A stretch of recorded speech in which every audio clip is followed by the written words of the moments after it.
सो day 2 में हम लोग जो कर रहे हैं, what we are doing is, हम अब इंटरनेशनल कोड को ले रहे हैं। और मेरी आपसे सभी से ये रिक्वेस्ट है कि जब मैं यहां पढ़ा रहा हूं कोड ऑफ एथिक्स, तो आपका जो लेटेस्ट मॉड्यूल है आप उसको साथ में पलटते जाओ,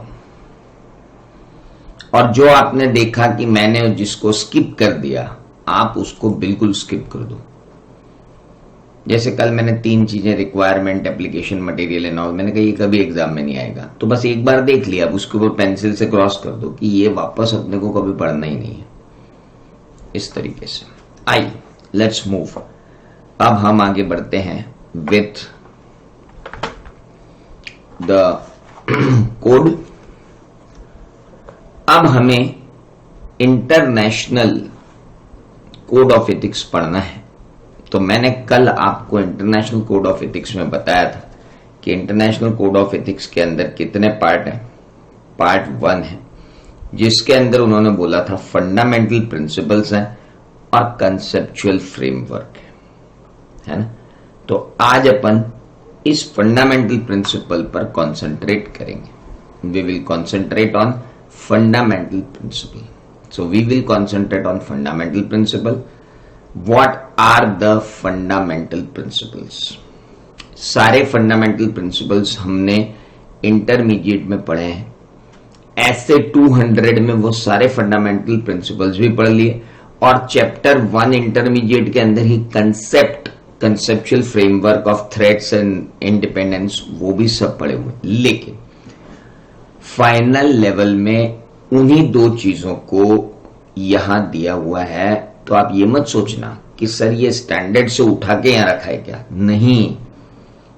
ऐसे 200 के अंदर एथिकल रिक्वायरमेंट थी, वो एथिकल रिक्वायरमेंट एथिक्स से उठकर वहां गई है ना। तो कोई अगर आपको ये बोलता हुआ नजर आए ये ऐसे 200 है, वहां से उठा के मॉड्यूल में डाल दी, उसको समझाना यार भैया आराम से यार, ये पेरेंट डॉक्यूमेंट है जो अपन पढ़ रहे हैं ना, ये पेरेंट डॉक्यूमेंट है। यहां से उठाकर चीज कहां लेके गए हैं, स्टैंडर्ड्स में। तो ये अब जो हम पढ़ेंगे ये पेरेंट डॉक्यूमेंट है। अच्छा, ये fundamental principles of code of ethics है, ये किन पर एप्लीकेबल है?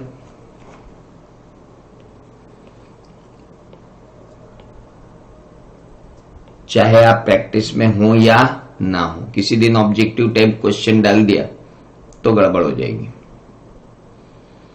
ऑब्जेक्टिव टाइप क्वेश्चन किसी दिन डाल दिया कि साहब फंडामेंटल प्रिंसिपल्स जो हैं, integrity, objectivity, confidentiality, professional behaviour, professional competence and due care, ये सब किस पर एप्लीकेबल है? प्रोफेशनल अकाउंटेंट इन सर्विस पर एप्लीकेबल है या प्रोफेशनल अकाउंटेंट इन प्रैक्टिस पर एप्लीकेबल है? भाई साहब ये दोनों पे एप्लीकेबल है, क्योंकि मैंने वहां लिखा रखा है ऑल। तो ये बात तो आप बिल्कुल क्लियर रखना कि अपने तो चाक चौबंद व्यवस्था चाहिए, अपने से कोई गड़बड़ नहीं हो वहां पे। ये बात का ध्यान रखना अपने लिए बहुत जरूरी है। So let's move with today's topic, fundamental principles. तो अपन आ रहे हैं अब डे 2 में और बात करेंगे fundamental principles of code of ethics क्या है। So what are fundamental principles of code of ethics?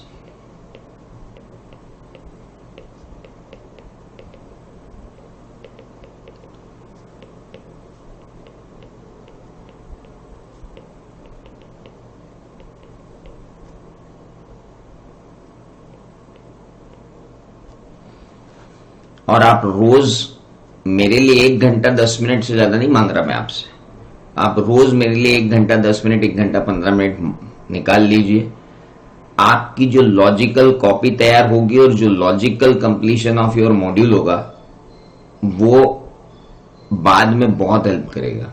आप सोचो कि एक साथ आप मेरे वीडियो 2x 3x पे घुमा घुमा के देख लोगे और कंसेप्चुअल क्लैरिटी आएगी, वो नहीं आएगी। आपकी कई बार अभी भी इच्छा होती होगी कि सर ये कुछ बोल रहे हैं, अपन इसको 2x या 3x कर देते हैं, वो नहीं हो पाएगा यहां पे। तो आपको यहां पर बहुत ध्यान से सारी चीजें समझनी पड़ेंगी थोड़ा सा, क्योंकि क्या है हम जो बोल रहे हैं ना वो कहीं ना कहीं कोरिलेट हो रहा है। अभी जैसे मैं बात कर रहा हूं fundamental principles of code of ethics की, तो I need to prepare the foundation for this. इसको आप फालतू बात कह के 2x नहीं कर सकते हो, क्योंकि अब जो मैं बात करने जा रहा हूं ये इंपॉर्टेंट है। अब क्या होता है जब वीडियो देखता है ना आदमी तो 2x कर देता है, बोले अभी जब क्लास चालू करेंगे सब जब लिखना चालू करेंगे तब से पढ़ लेंगे, फटाफट कोर्स कंप्लीट कर लेते। आप टिट्स और बिट्स में पढ़ते हो और वहां टिट्स और बिट्स में लिखते हो, और फिर जो है मार्कशीट में होती है शिट। इसलिए please fundamental principles of code of ethics क्या होता है, वेरी सिंपल। ये चीजें हमने बहुत पहले पढ़ी थी लेकिन आज समझेंगे। इंटेग्रिटी, दूसरी है ऑब्जेक्टिविटी, तीसरी है professional competence and due care,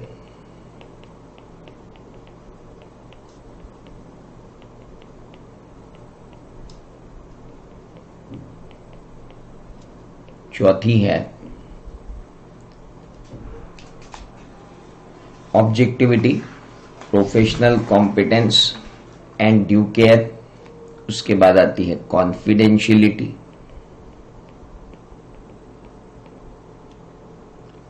और उसके बाद आता है छठी बात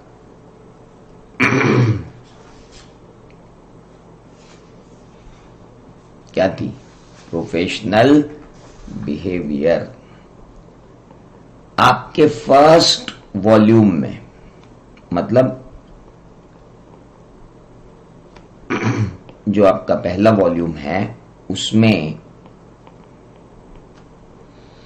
ये सारी चीजें डाली हुई हैं। 3 पेज 4 पेज में मॉड्यूल में रन कर रही हैं। आज जो अपन ये पढ़ेंगे ये 3-4 पेजेस में रन कर रही, कंप्लीट मॉड्यूल में 3 से 4 पेजेस में ये रन कर रही हैं। आप ये मान के चलिए। मैं बीच में आ जाता हूं और बात करता हूं, क्या मेरे पास सब है। सबसे पहले आते हैं अपन इंटीग्रिटी में। इंटीग्रिटी क्या है, व्हाट इज एग्जैक्टली इंटीग्रिटी? यार मैं एक चार्टर्ड अकाउंटेंट हूं,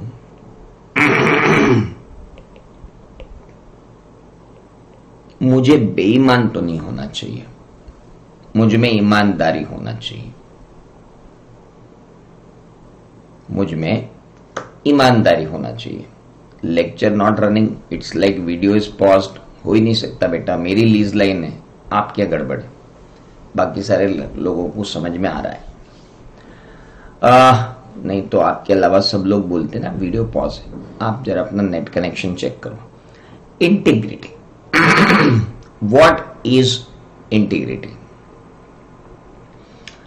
हर आदमी को ईमानदार होना जरूरी है, चाहे वो प्रैक्टिस में हो चाहे वो सर्विस में हो। इंटीग्रिटी की क्या डेफिनेशन? सर इंटीग्रिटी की डेफिनेशन तो आपको पहले ही बता दी गई थी।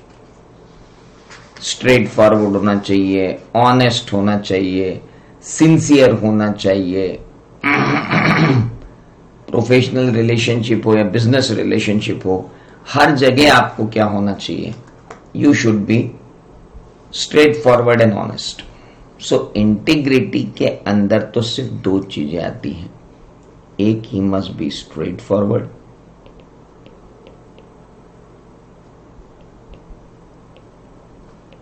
And honest.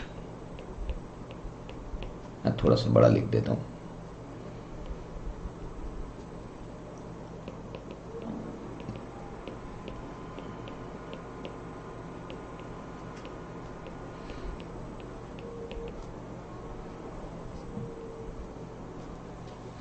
अब मैंने यहां लिखा है स्ट्रेट फॉरवर्ड एंड ऑनेस्ट।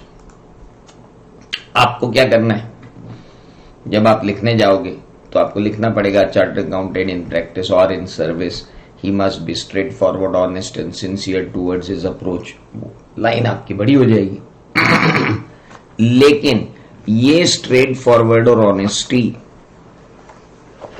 जो आपकी प्रोफेशनल और अदर बिजनेस दोनों में है, इसमें आपको क्या क्या ध्यान रखना पड़ेगा, what may be the implications, वो जरा यहां ध्यान रखना जरूरी है।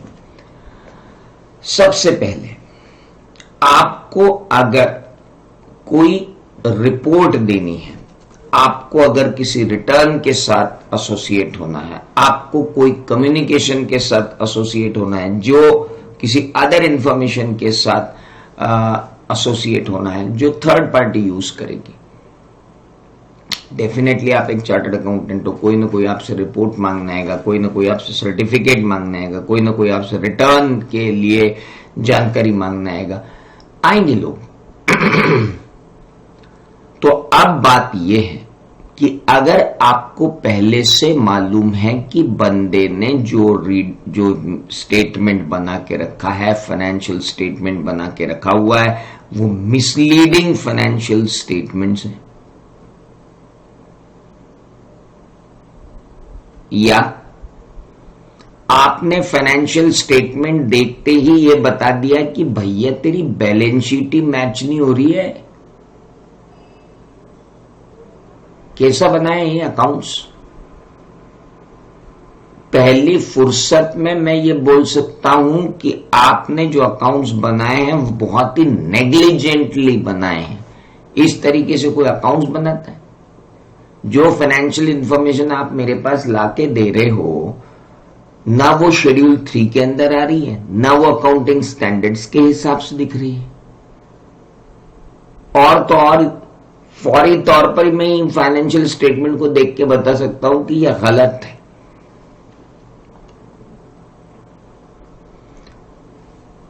मैं फाइनेंशियल स्टेटमेंट देख के ये बोल पा रहा हूं, देखने के बाद ही मुझे लग रहा है कि इसमें आधी से ज्यादा इंफॉर्मेशन तो आपने दी नहीं, कॉन्टिंजेंट लायबिलिटीज आपने दिखाई ही नहीं है, जबकि आपके बिजनेस में कॉन्टिंजेंट लायबिलिटी इतनी ढेर सारी होती है। You are not showing contingent liability. और भी बहुत सारे डिस्क्लोजर हैं जो मेरे को नहीं दिख रहे। सिंपल है, अगर आपके पास कोई काम ऐसा आता है जिसमें आपको पहले ही ये मालूम है कि फॉल्स या मिसलीडिंग स्टेटमेंट है, जिसमें आपको पहले से ही ये मालूम है कि नेग्लिजेंटली उसको प्रिपेयर किया गया है, जिसमें आपको पहले से ही मालूम है कि उसमें कुछ ओमिट या ऑब्स्कर हुआ है, तो उनके साथ आप एसोसिएट ना हो तो अच्छा है। और अगर एसोसिएट होने के बाद आपको पता चलता है कि यार ये सब गड़बड़ है, तो फिर आप मॉडिफाइड रिपोर्ट दे देना। अनमॉडिफाइड रिपोर्ट दे दी तो आपको ईमानदार नहीं माना जाएगा। तो आपकी ईमानदारी कब है? तो अपन अब लिखेंगे ऑडिट, हम लिखेंगे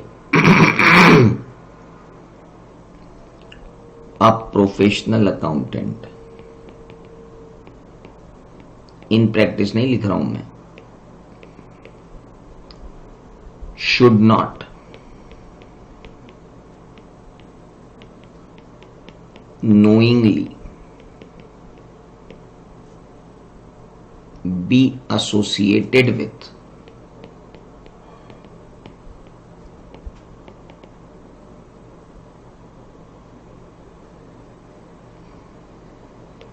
any report, any returns, any communication.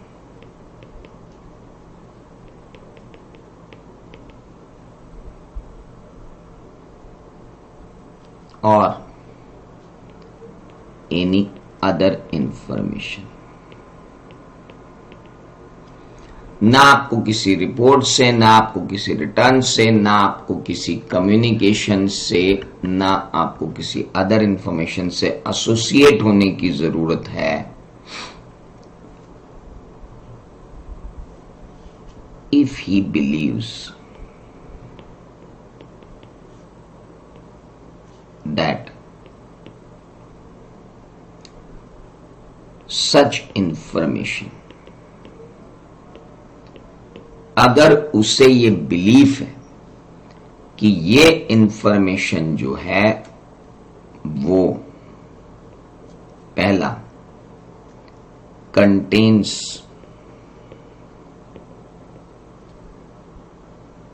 A material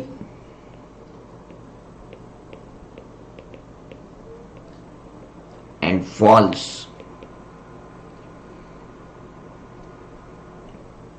facts or misleading statement.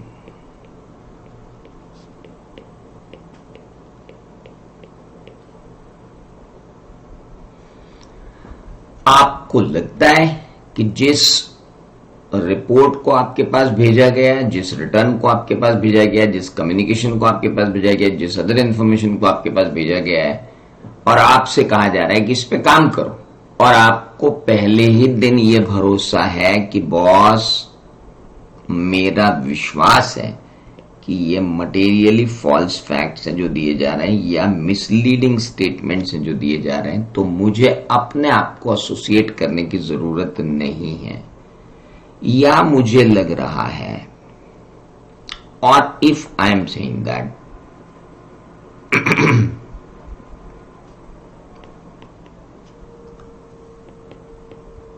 that such information contains statement or facts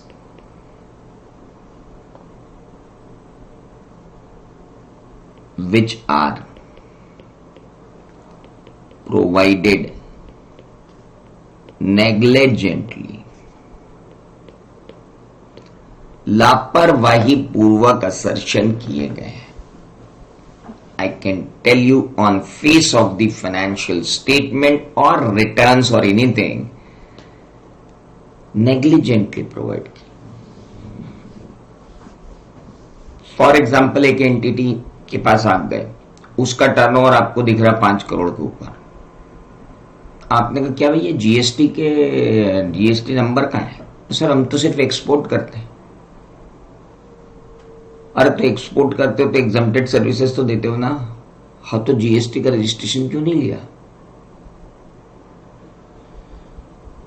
थोड़ी देर बाद पता चले कितने एम्प्लॉय है तुम्हारे यहाँ? बोले सर हमारे यहाँ करीब करीब 100 के करीब एम्प्लॉय. तो पीएफ का है वो भी नहीं लिया है, ईएसआईसी भी नहीं है, ग्रेचुटी पेमेंट एक भी फॉलो नहीं कर रहे हो. वो तुम कर क्या रहे हो?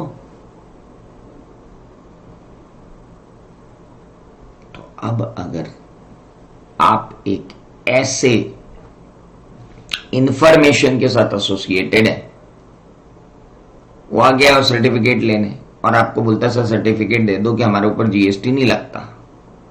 मैं देने को तैयार हूं कि सर्टिफिकेट दे रहा हूं, there is no GST applicable over this entity, but registration is necessary as you are exporting the services. तो अब ये फैक्ट मुझे मालूम है, तो मैं क्या मतलब जैसा आया वैसा स्टैंप लगा के सर्टिफिकेट ठोक के दे दूं? No, I should not. क्योंकि मुझे मालूम है कि लापरवाही पूर्वक ये लोग काम कर रहे हैं, तो मैं ऐसी चीज के साथ अपने आप को एसोसिएट ही क्यों करूं? या और इट सच इंफॉर्मेशन ओमिट्स, या तो ओमिट करती है या ऑब्स्कर करती है रिक्वायर्ड इंफॉर्मेशन.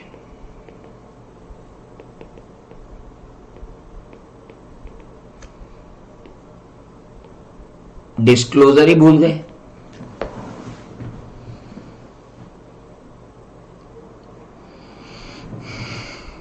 काट छाट कर दी स्टेटमेंट में, ऑब्स्कर्ड स्टेटमेंट है, पूरा नहीं है, पूरी इंफॉर्मेशन नहीं है. भाई अब आपको कोई भी केस स्टडी अगर आती है जिसमें आपको ये बताया जाता है कि ऑडिटर ने वो असाइनमेंट ले लिया जिसमें मटेरियल या फॉल्स फैक्ट थे, या जिसमें नेग्लिजिबली इंफॉर्मेशन प्रोवाइड की गई थी या जिसमें ओमिशन था या नॉन डिस्क्लोजर था, ये ऑडिटर को अपॉइंटमेंट के पहले मालूम था, उसके बाद भी उसने अपॉइंटमेंट ले लिया, तो हम कहेंगे सर इथिकल रिक्वायरमेंट्स का पालन नहीं हुआ। अब ध्यान से सुनना, अगर तुम बिना इथिकल रिक्वायरमेंट करे ऑडिट ले लेते हो तो तुम स्टैंडर्ड ऑन ऑडिटिंग 220 का वायलेशन करते हो, और ऑडिट के अलावा कुछ ले लेते हो तो SQC 1 का वायलेशन करते हो। So simple. फाइनेंशियल स्टेटमेंट का ऑडिट ले लेते हो, इन सब के बाद तो ऐसे 220 ने तुमको मना किया है, ऐसे 200 ने तुमको मना किया है कि इथिकल रिक्वायरमेंट कंप्लाई करना चाहिए, नहीं हो तो मत लो अपॉइंटमेंट। और अगर other than financial statement audit की बात है, अश्योरेंस एंगेजमेंट है या बाकी कुछ है, तो आपको SQC 1 बोल देता है कि भाई साहब मत लो ऐसी सर्विसेज। तो SQC 1 में जो इथिकल रिक्वायरमेंट्स हैं और SQC 1 में ये जो सारी चीजें दी गई हैं, ये सब आई यहीं से हैं, इज़्बा कोड से ही आई हैं। आप ये बात ध्यान के चलना कि इन सब का बाप जो है वो कोड ऑफ एथिक्स है, क्योंकि इथिक्स तो इथिकल रिक्वायरमेंट तो एथिक्स में आएगी ना। हो गया आपका रिवीजन, ऐसे 200 का भी हो गया इथिकल रिक्वायरमेंट के पहला पॉइंट इंटीग्रिटी का रिवीजन। ऐसे 200 के बाद आपका इंटीग्रिटी का रिवीजन, ऐसे 200 पॉइंट ऑफ इतना किसी ने नहीं पढ़ा, हमने पढ़ा ही नहीं है। जब हमने वो पढ़ा, अभी तो और पढ़ाऊंगा, इंटीग्रिटी खत्म नहीं हुई है अभी। ये तो इंटीग्रिटी का पहला पॉइंट था। This was the first point relating to integrity. Integrity का सेकेंड पॉइंट जो है वो ये है बॉस, कि अब यहां पर लिखना है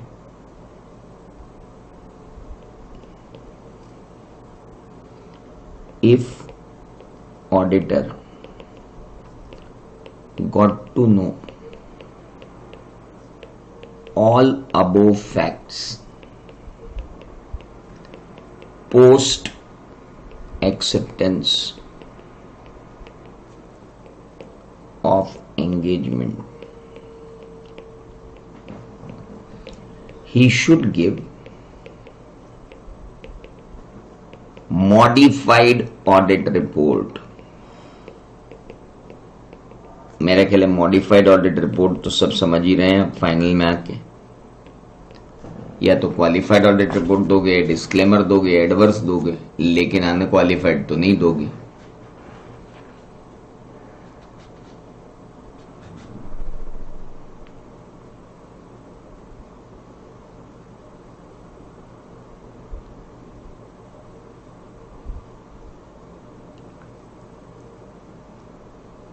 एक मिनट, इसको थोड़ा सुधार लेते हैं, इसके दो भाग कर देते हैं। He should if possible dissociate himself. हाँ, पहले ये लिख लेते हैं।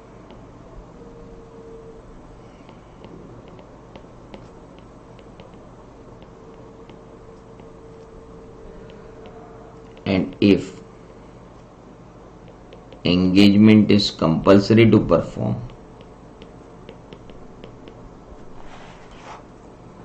and if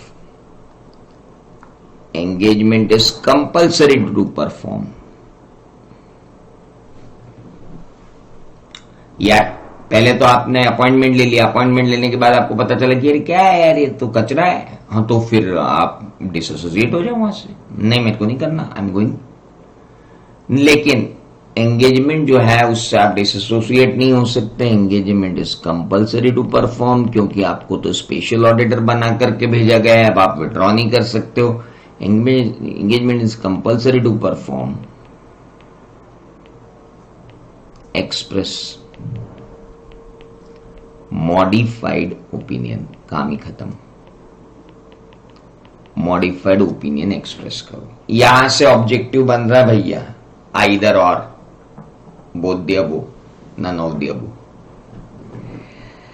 ऑडिटर को बाद में पता चलता है कि ये सब ऊपर वाली बातें हैं, तो उसे अपने आप को डिसोसिएट कर लेना चाहिए।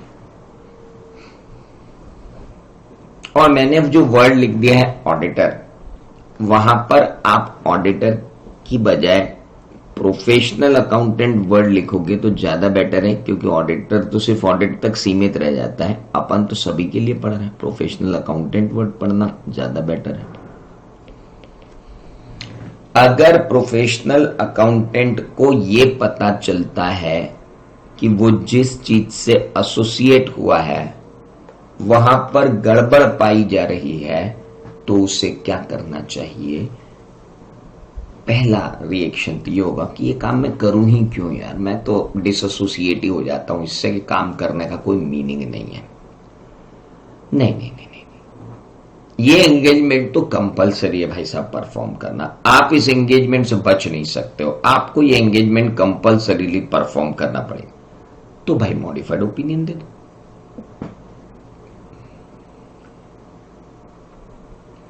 हेलो, मेरी बात समझ में आई कि खाली टीप रहे हो?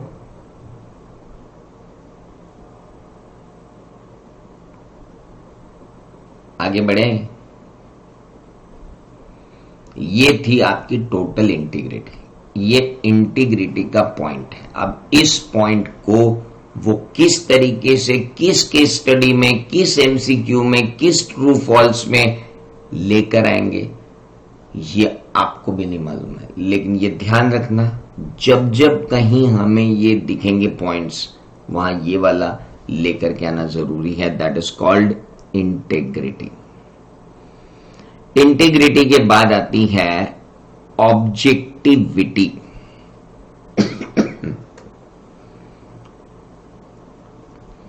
इंटीग्रिटी के बाद है objectivity.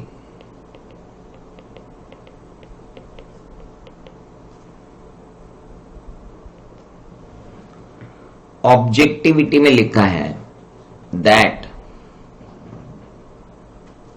The professional accountant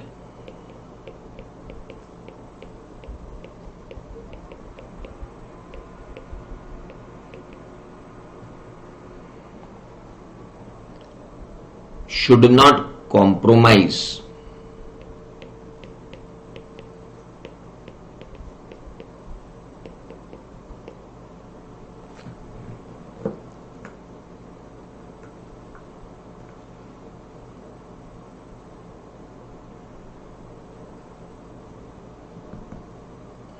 professional accountant should not compromise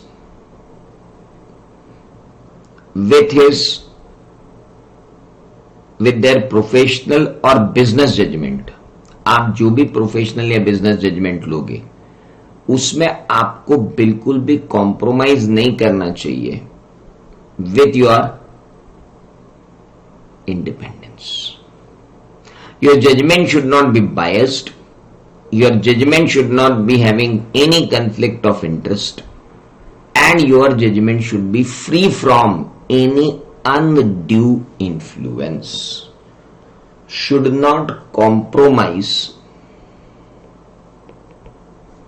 with his independence, so that his professional or business decisions, so that his professional or business decisions क्या होना चाहिए, उसके प्रोफेशनल और बिजनेस डिसीजन जो हैं वो फ्री रहे। किससे फ्री रहे? किसी बायस से, किसी कंफ्लिक्ट ऑफ इंटरेस्ट से, किसी अनड्यू इन्फ्लुएंस से। सीधी सी बात है। हमें इंडिपेंडेंस के बारे में इतनी बातें बताई गई हैं अलग अलग जगहों पर। इवन कंपनीज एक्ट ने तो सेक्शन 141 ही हमारे सामने खींच के रख दी, 141 सबसेक्शन 3, कि ए भैया तू ऑडिटर अपॉइंट मत होना कंपनी का अगर तू उसका एम्प्लॉय है, अगर तू उसका ऑफिसर है, अगर तू उसके एम्प्लॉय का पार्टनर, ऑफिसर का एम्प्लॉय, ऑफिसर का पार्टनर है, अगर तू कहना चाहिए कि उस पर्टिकुलर एंटिटी से तूने या तेरे रिलेटिव ने जो है शेयर ले रखे हो, तू तो बिल्कुल ही मत ले, तेरा रिलेटिव 1 लाख रुपए की फेस वैल्यू तक के शेयर रख सकता है, तेरे पार्टनर को भी एक शेयर मत दे, उसका रिलेटिव जरूर रख सकता है, and all such things. Indebtedness नहीं होनी चाहिए 5 लाख से ज्यादा, गारंटी नहीं देनी चाहिए 1 लाख से ज्यादा, तुम्हारा कोई रिलेटिव केएमपी नहीं होना चाहिए वहां पे, तुम्हारी कोई बिजनेस रिलेशनशिप नहीं होना चाहिए उनसे। क्यों दे रहे हैं वो 141 सब सेक्शन 3 इतनी बड़ी? Just to maintain this objectivity. इस ऑब्जेक्टिविटी को मेंटेन करवाने के लिए सेक्शन 141 स्टेट्यूट में डाली गई है। The professional accountant should not compromise with his independence so as to, इसको ऐसा लिखो, so as to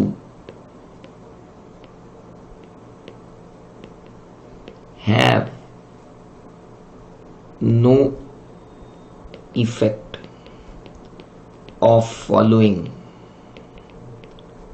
on his professional और बिजनेस डिसीजंस।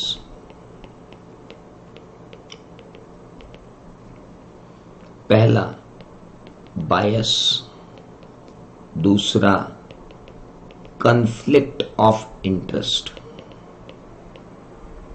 और तीसरा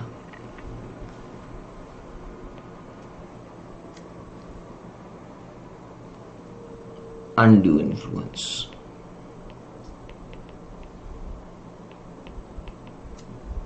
भाई मेरी वाइफ की कंपनी का अगर मैं ऑडिटर हो जाऊंगा ना तो वहां पर आ जाएगा अनड्यू इन्फ्लुएंस।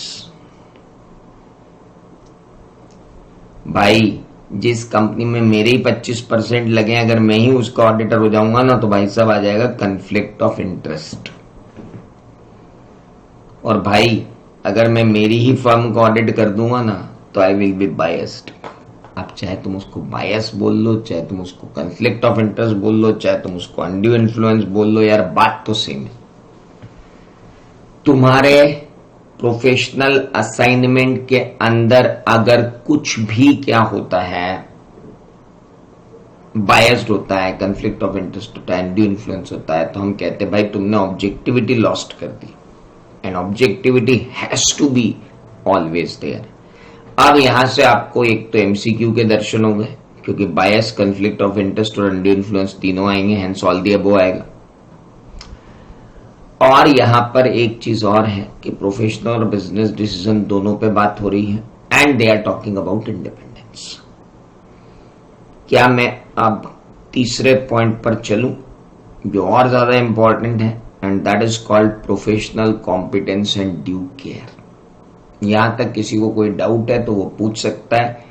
वीडियो लेक्चर नहीं देख रहा है वो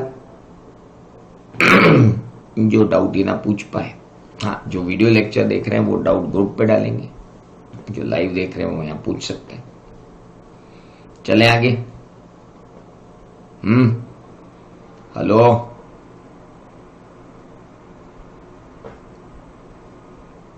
आपको ये लग सकता है कि सर आप जोक वोक नहीं मार रहे हो,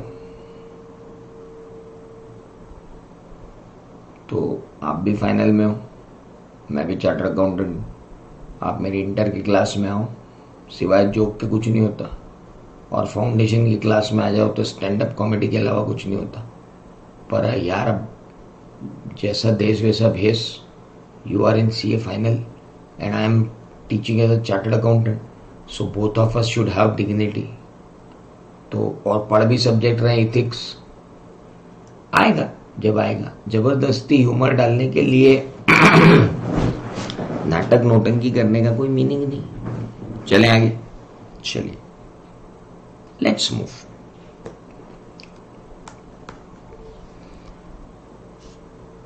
नाटक नोटंकी और 25 बातें करके मैं अपने लेक्चर को 200 घंटे का बना दूं, कोई मतलब नहीं। चलो आगे बढ़ो। Professional competence in due care.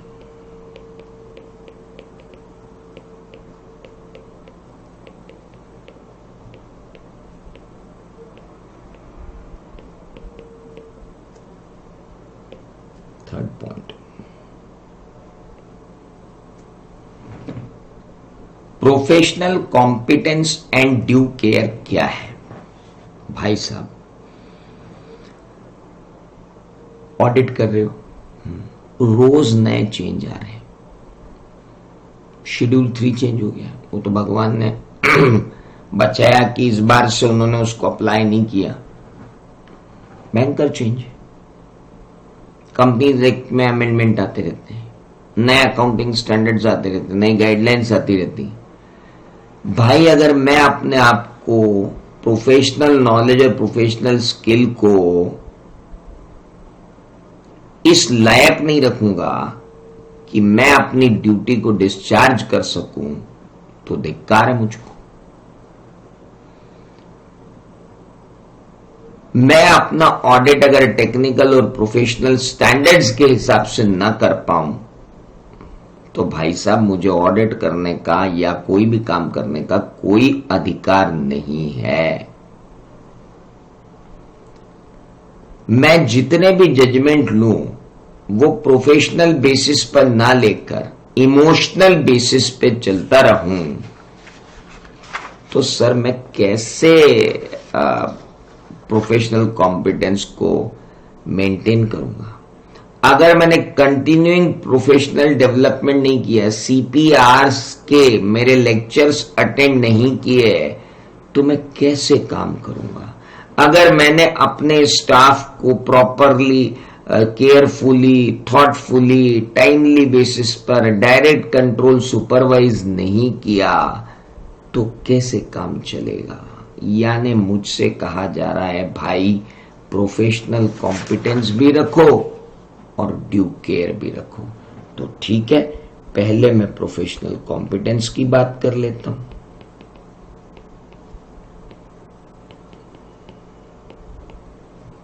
फिर मैं ड्यू केयर की बात कर लूंगा। प्रोफेशनल कॉम्पिटेंस में मुझे क्या करना है? मेंटेन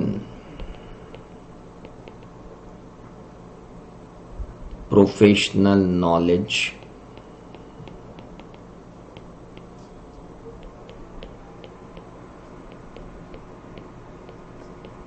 एंड स्किल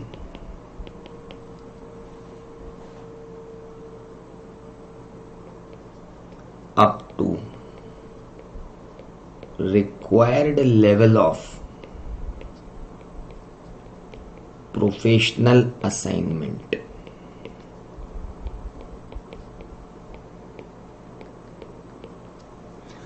जो प्रोफेशनल असाइनमेंट मुझे दिया गया है, मैं उस लेवल तक जाकर के नॉलेज और स्किल रखूंगा, तो ही मैं कहलाऊंगा। मुझे कीबोर्ड के, कंप्यूटर के कीबोर्ड पे एंटर का स्विच मालूम नहीं है और मैं इन्फोसिस का ऑडिट लेने जाऊंगा, तो मुझसे बड़ा मूर्ख दुनिया में दूसरा कोई नहीं होगा कि जिसके पास प्रोफेशनल कॉम्पिटेंस नहीं है। और बंदा का बोले ऑडिट करने में सॉफ्टवेयर का नॉलेज होना कहाँ जरूरी है? अंकल, तुम जिस लेवल का प्रोफेशनल असाइनमेंट ले रहे हो, पहले उसको देखो, अपने आप को देखो, उसके बाद अपॉइंटमेंट लेना, है ना। कभी आपको अगर आ जाए कि एक आदमी ने बिना ये देखे अपॉइंटमेंट ले लिया कि उसकी औकात है कि नहीं, और बाद में पता चला कि भाई असाइनमेंट तो औकात के बाहर है, तो हम कहेंगे सर प्रोफेशनल कॉम्पिटेंस तो देख लेता, इथिकल रिक्वायरमेंट के अंदर कंसेप्चुअल फ्रेमवर्क में फंडामेंटल प्रिंसिपल तो देख लेता कि अपना नॉलेज उस लायक भी है कि नहीं, कि जिस लायक का असाइनमेंट हमको मिला है।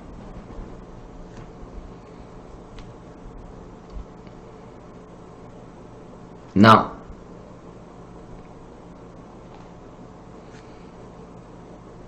दूसरी बात,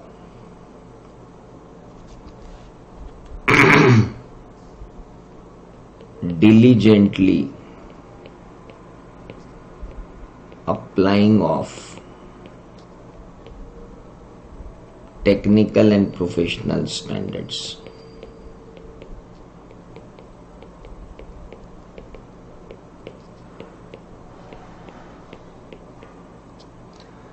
आपको केयरफुली प्रोफेशनल स्टैंडर्ड्स लगाने की जरूरत है, टेक्निकल एंड प्रोफेशनल स्टैंडर्ड्स को आपको फॉलो करना ही पड़ेगा हमेशा।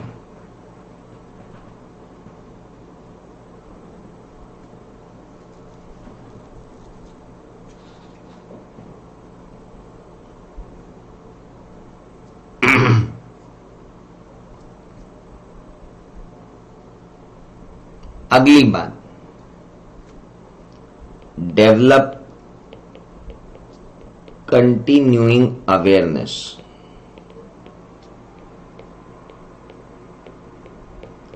about latest development in the field of accounting and auditing। Accounting और ऑडिटिंग के अंदर आपको जो भी लेटेस्ट डेवलपमेंट हो रहे हैं उनका जबरदस्त नॉलेज होना जरूरी है।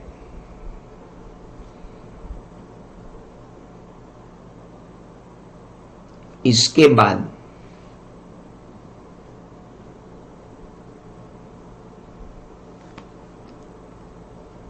Execution of work should be, execution of work जो है वो कैसे होना चाहिए? Should be carefully, should be thoroughly,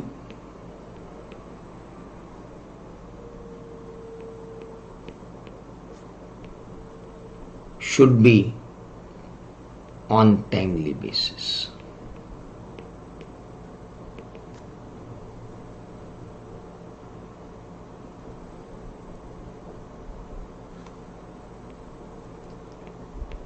appropriate training, direction and supervision of subordinate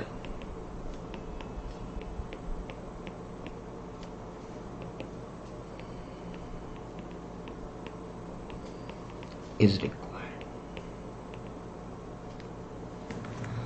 बहुत ही सिंपल सी बात है सर। जब आप ऑडिट कर रहे हो, सर्टिफिकेशन कर रहे हो, कोई भी काम कर रहे हो, क्या आप में वो स्किल है तो वो काम लो। काम ले लिया, हाँ, तो भैया फिर टेक्निकल और प्रोफेशनल स्टैंडर्ड से होते हुए उसको परफॉर्म करो। और ऐसा नहीं कि असाइनमेंट मिलने के बाद ही नॉलेज लेना बंद कर दिया। जो नॉलेज आपको ऊपर मिला है मेंटेन करना है उसको। तो जब हम असाइनमेंट ले लेते हैं उसके बाद भी डेवलपमेंट हो सकते हैं बॉस, तो आपको अवेयरनेस लेनी ही पड़ेगी कि latest development in the field of accounting और ऑडिटिंग क्या हुए। और खाली ये नहीं कि अपन सब समझदार होके रह गए, नहीं, उस समझदारी को अप्लाई भी करना है। केयरफुली, थॉरोली, टाइमली बेसिस पे अपना काम कंप्लीट हो और एप्रोप्रिएट ट्रेनिंग और डायरेक्शन और सुपरविजन जो है अपन सबऑर्डिनेट्स को चली जाए। मतलब खाली अपना ही काम नहीं है, सबऑर्डिनेट्स को भी संभालना पड़ेगा। इसे कहते हैं professional competence and due care, जिससे आपको जाना पड़ेगा। अब देखो ये चीज ध्यान रखना, SQC 1 में भी खत्म हो गया यही काम, कोड ऑफ एथिक्स में भी खत्म हो गया यही काम, एसेट 200 का पोर्शन भी खत्म हो गया। अब इसको अपने को 3 जगह रिपीट नहीं पढ़ना है। तुम्हारे मॉड्यूल में ये 3 जगह रिपीटेड है। SQC 1 पढ़ने जाओगे वहां भी यही सब मिलेंगे, एसेट 200 के ओवरव्यू में भी यही सारी चीजें मिलने वाली, और कोड ऑफ एथिक्स में भी दी हुई है। तो वो 3 जगह देगा, अपना तो एक ही जगह काम हो गया ना। SQC 1 की इथिकल रिक्वायरमेंट अपनी खत्म हो गई। SQC 1 में अपने को इथिकल रिक्वायरमेंट पढ़नी नहीं, सीधे मैं बोल दूंगा पढ़ लिया ना भैया कोड ऑफ एथिक्स पूरा, आपके इथिकल रिक्वायरमेंट पढ़नी है SQC 1 में, क्योंकि SQC 1 के 5 पिलर आपको मालूम है, उसमें पहला पिलर यही आता है इथिकल रिक्वायरमेंट। तो फिर इथिकल रिक्वायरमेंट यही कंप्लीट हो गई तो वहां क्या दिक्कत है। तो आप ये मत सोचना कि आप खाली कोड ऑफ एथिक्स पढ़ रहे हो। आपका SQC 1 का पहला पोर्शन खत्म हो गया, ऐसे 200 का भी पहला पोर्शन खत्म हो गया, ऐसे 220 का भी पहला पोर्शन खत्म हो गया। 4 जगह दी गई है ये इथिकल रिक्वायरमेंट, तो अपने ऊपर लिख ही लेना कि आपको कहां कहां आप कंप्लीट कर रहे हो। ये SQC1, ऐसे 200, ऐसे 220, ये 3 तो आप कंप्लीट कर ही रहे हो इथिकल रिक्वायरमेंट में।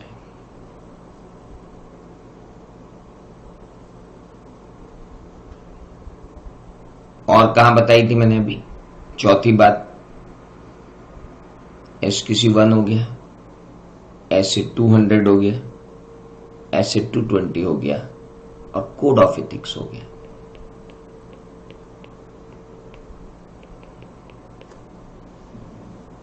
और कहीं काम आएंगी एथिकल रिक्वायरमेंट्स?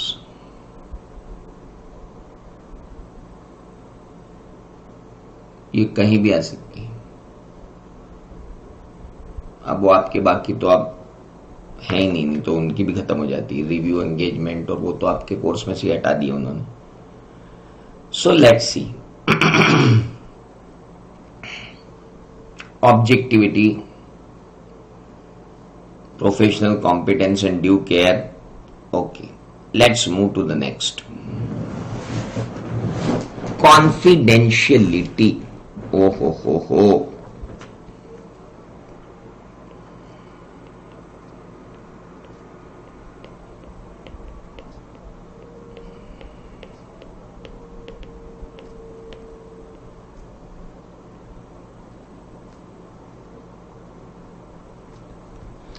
कॉन्फिडेंशियलिटी के बारे में बात करें कि भाई आपको जो professional information during the assignment मिलती है किसी और से आपको शेयर नहीं करना है। तो कॉन्फिडेंशियलिटी क्या कहती है? A professional accountant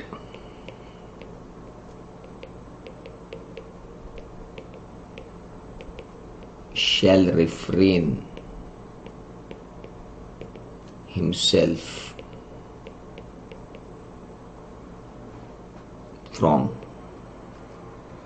professional accountant को रिफ्रेन होना चाहिए, मतलब उससे बचना चाहिए 2 चीजों से।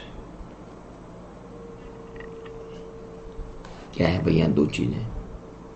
पहला, disclosing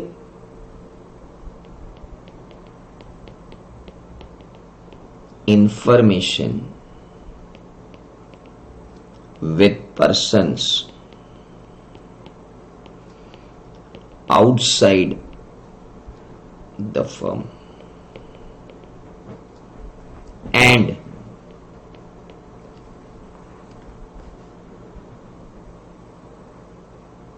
using confidential information.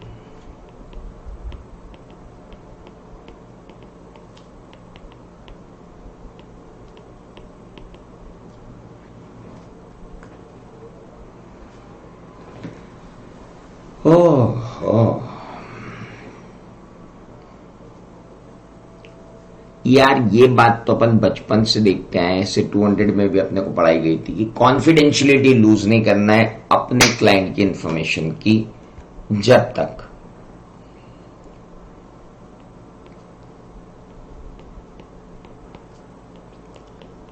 It is not specifically allowed by client. Client ने आपको पावर ऑफ अटॉर्नी दे दी है कि जाओ ये इंफॉर्मेशन डिस्क्लोज करो, परमिशन दे दी है कि जाओ ये इंफॉर्मेशन डिस्क्लोज करो, तो आप करो। Person should refrain himself from disclosing the information with persons outside the firm unless it is specifically allowed by the client, unless it is his legal or professional duty to do so.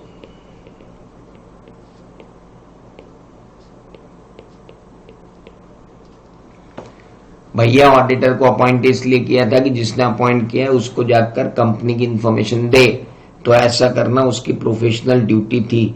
Boss, income tax से notice आ गया, अपने client की जो work आपने अपने client को audit किया उसके दौरान आपने कुछ ऑब्जर्व किया होगा, उसके लिए आप आ जाओ, हमें आपसे कुछ पूछताछ करनी है। That is called legal. और क्लाइंट ने पावर ऑफ अटॉर्नी दे दी कि जाओ मुझे रिप्रेजेंट करो, तो कर दो।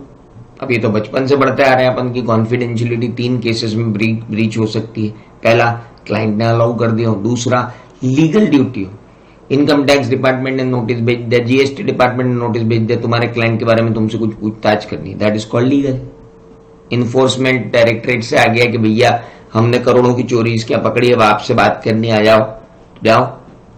That is your legal duty. Professional duty क्या होती है? सेक्शन 143(12), 1 करोड़ से ऊपर का फ्रॉड हो, बराबर 1 करोड़ के बराबर या उससे ऊपर का फ्रॉड हो, जल्दी से आओ मिनिस्ट्री ऑफ कॉर्पोरेट अफेयर्स को सूचित करो 143(12) में। That is your professional duty. तो something your legal duty, something your professional duty, sometimes you have been specifically allowed by the client. Client नहीं अलाउ कर दिया आपको, क्या दिक्कत है?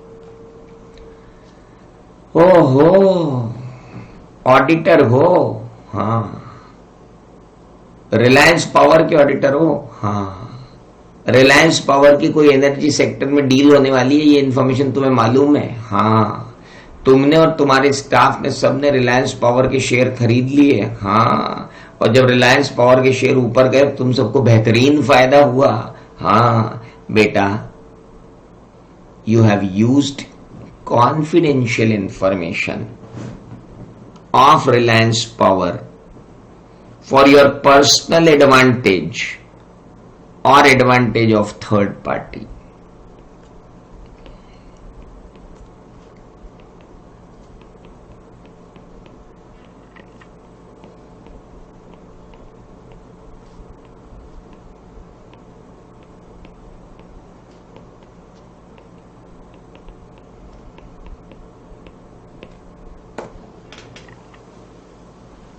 पर्सनल एडवांटेज या एडवांटेज ऑफ थर्ड पार्टी के लिए कॉन्फिडेंशियल इंफॉर्मेशन यूज कर रहे हो, शर्म नहीं आती तुमको? ये एथिक्स है तुम्हारे? So sad. ये एथिक्स तो होना ही नहीं चाहिए।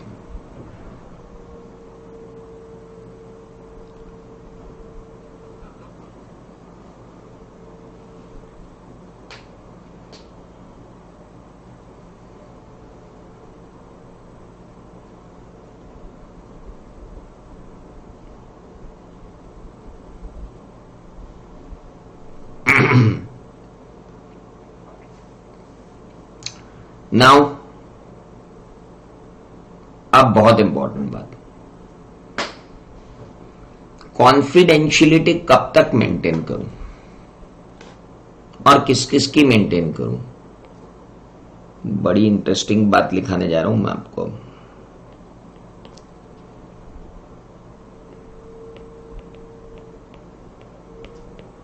confidentiality shall be maintained for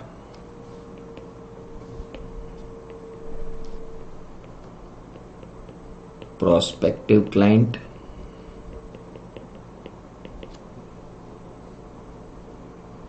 existing client,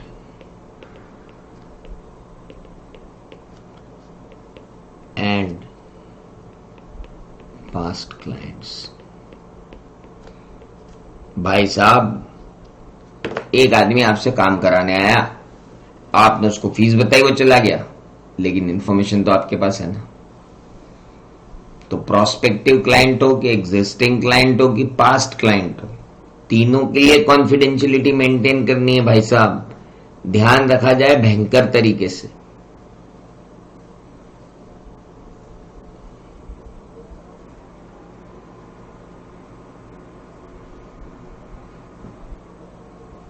समझ में आया? सर, प्रोफेशनल ड्यूटी क्या हो सकती है? अरे यार, प्रोफेशनल ड्यूटी में आ सकता है पीयर रिव्यू। अपने ऑफिस में आके दूसरा चार्टर्ड अकाउंटेंट सैंपल फाइल निकाल करके चेक करेगा। क्वालिटी रिव्यू भी हो सकता है, जो क्वालिटी रिव्यू बोर्ड कराता है। अभी मत टेंशन लो, आप आगे का चैप्टर पढ़ोगे पीयर रिव्यू और क्वालिटी रिव्यू तो आपको समझ में आ जाएगा कि एक बाहर वाला व्यक्ति आपके लिए आपके प्रोफेशनल ड्यूटी कब बनती है कॉन्फिडेंशियलिटी को मेंटेन करने के लिए।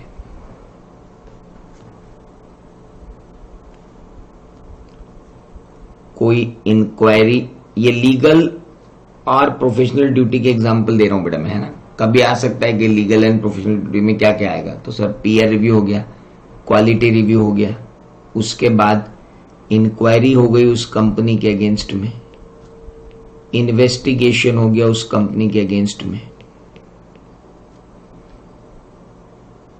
कोई लीगल प्रोसीडिंग्स चल रही है उस कंपनी के अगेंस्ट में, तो आपको गवाह बना के लेके आए हैं उसके अंदर, है ना। या स्टेचुटरी रिक्वायरमेंट हो सकती है कि भाई स्टेचुटरी कह रहा है, पमला तो कहता ही है prevention of money laundering act, तो चिल्ला चिल्ला के कहता है ना भाई साहब,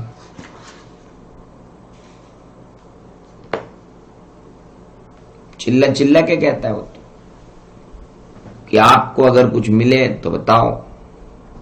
अब भैया ऐसा है, किसी दिन आपसे पूछ ले कि कोई 3 या 4 लीगल या प्रोफेशनल ड्यूटीज बताओ जिसमें चार्टर्ड अकाउंटेंट को डिस्क्लोजर करना जरूरी होगा और वो कॉन्फिडेंशियलिटी का एक्सक्यूज होगा, तो उठा के चेप देना ये सारे के सारे।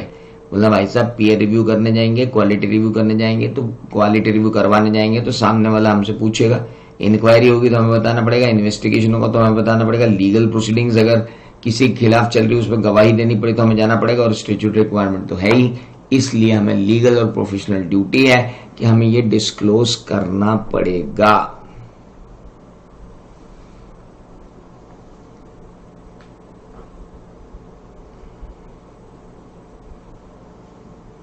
Now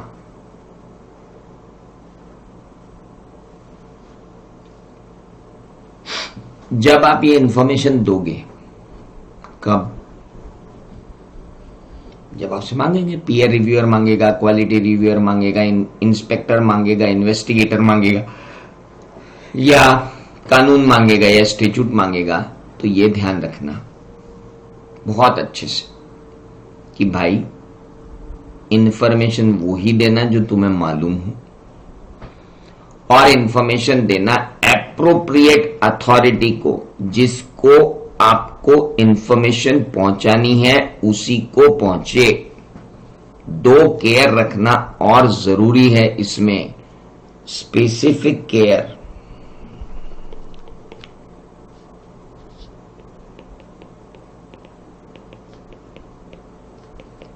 is required when sharing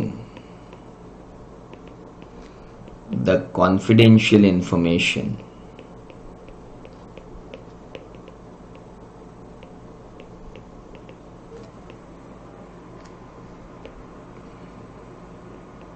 If allowed to share as above. पहला, known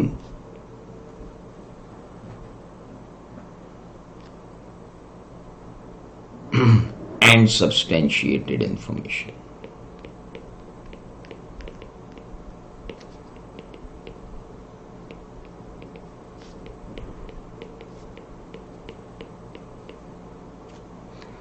भाई साहब, known or substantiated, known and substantiated information should be known and substantiated information shall be shared. ऐसा नहीं है कि कुछ भी उठा के दे दी। मेरी बात आप जानते हो उस इंफॉर्मेशन के बारे में जो आप दे रहे हो, हाँ, क्या आपने उस पर प्रोसीजर लगाकर उसको सब्सटेंशिएट किया है? बिना प्रोसीजर लगाए उल्टी सीधी ऑन द नोन फैक्ट्स उठा के बात मत कर देना, नहीं तो बाद में खंडन करते रहो, अरे मैं गलत बोल दिया। ऐसा तो हो ही नहीं सकता है भाई साहब।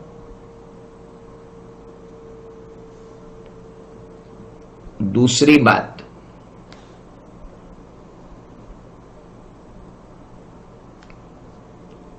टाइप ऑफ कम्युनिकेशन क्या होना चाहिए? ओरल होना चाहिए, रिटर्न होना चाहिए, है ना? टाइप ऑफ कम्युनिकेशन क्या होना चाहिए? और रेसिपिएंट कौन है, या हम कहें एड्रेसी कौन है? एप्रोप्रिएट एड्रेसी को भेजना, पता चला भेजनी किसी को थी, भेज किसी को दी।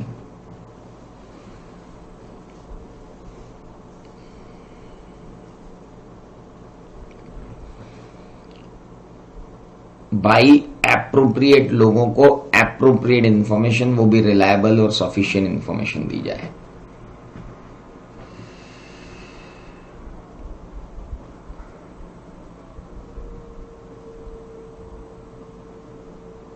अरे कुछ क्लियर हो रहा है कि सिर्फ टीपी रहे हो?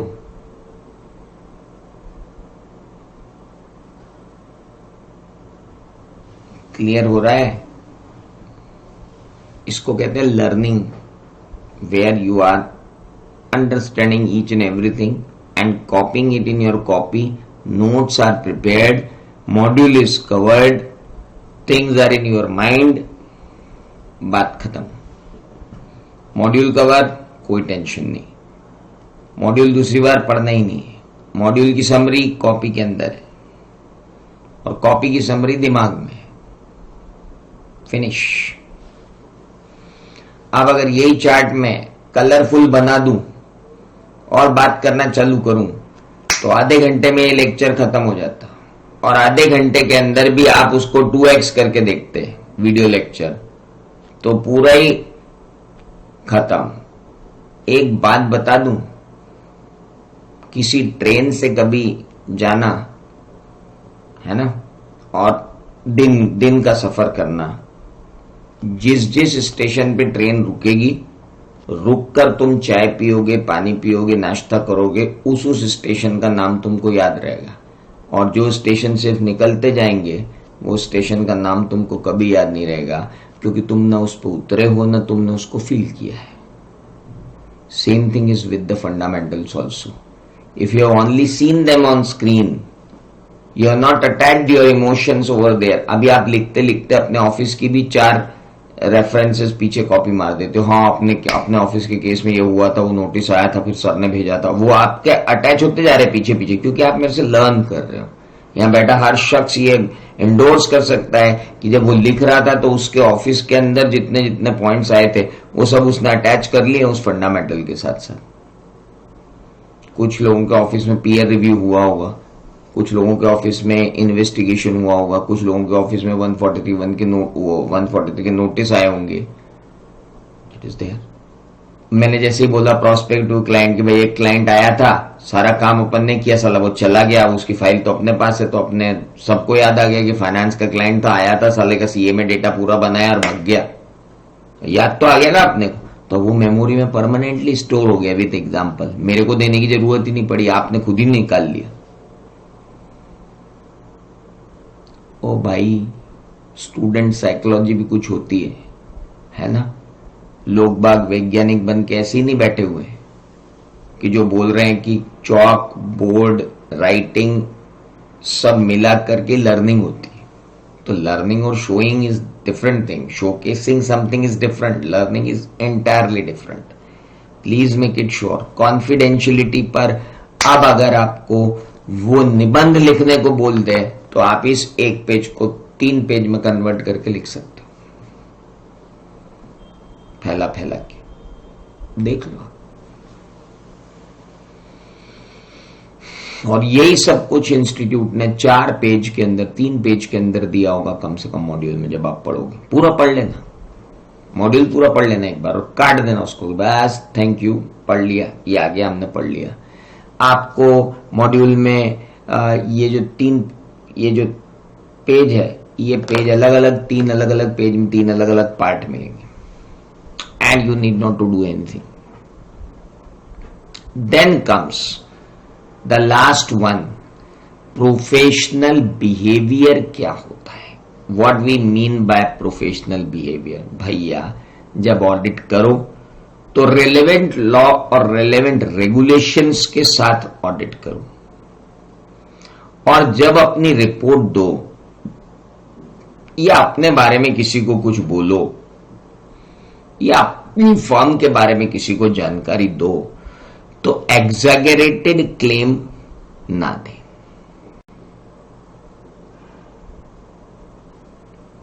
दूसरों से अपने आप को श्रेष्ठ ना बताएं। काउंसिल ने एडवर्टाइजिंग गाइडलाइन दी है, उनका पालन करें। अभी रुको तो सही, प्रोफेशनल बिहेवियर पे आते हैं।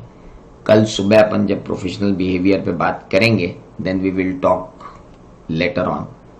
आज तो सिर्फ 1 घंटे 7 मिनट और 55 सेकंड अपन ने बात की है। कल हम आज चाहेंगे कि ये लेक्चर 1 घंटे 15 मिनट का पूरा हो। ओके, सो फ्रॉम टुमारो होता है, कई बार टेक्निकलिटीज होती हैं, सॉफ्टवेयर चालू नहीं होता, आईपैड कनेक्ट नहीं होता, नेटवर्क कनेक्शन नहीं होता, फिर जूम सर्वर अड़ जाता है, तो ये टेक्निकलिटी, इसलिए मैंने टाइम 6:30 टू 6:45 के बीच में शुरू करने का रखा है। Got it? तो बाकी की बातें बंद करते हैं कल। होप आप लोगों को समझ में आ रहा होगा। अगर आपको कोई इसके अंदर और इंप्रूवमेंट चाहिए कि नहीं सर हम we need more something more, then group पे डाल दो, वी विल इनकॉर्पोरेट इट। अभी कोई बैच खत्म थोड़ी हुई है, चालू ही हुई है। चलिए बाय।